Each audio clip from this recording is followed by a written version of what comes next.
Hello everybody, welcome back to my channel. This is Madonna of Little Line Art. For today's video, I'm going to draw a flower in different angles. I'm going to use this creeping wood sorrel, also known as yellow sorrel or sleeping beauty. Some may call it weed or wildflower, so whatever you call it, let's get into it.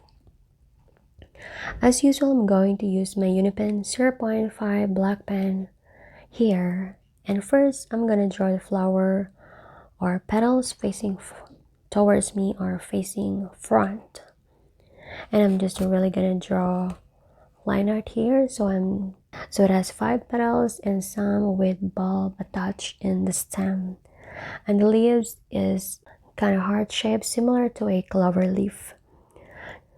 Just like any flower, I'm going to add leaves in different directions. Next, with the same flowers, I'm going to draw it now facing the right side, but this time a little bit smaller in this angle. And if you watch my other flower drawings, I mainly show how to draw the first on the left and right side of the flower separately, and after that let's turn the flower to the left side. And as you can see, the shapes of petal changes, and we change the direction too. I decided to make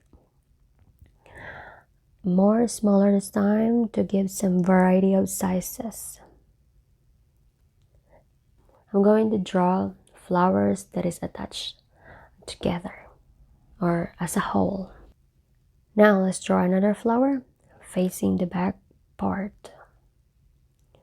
This is one of the great techniques that you can apply in drawing flowers or illustrating flowers in your own way. Rather than using the reference photo all the time, it can also help you generate ideas for composition too. So there you go, that's all for today. Thank you for watching and drawing with me. And if you have suggestions or questions, please comment down below.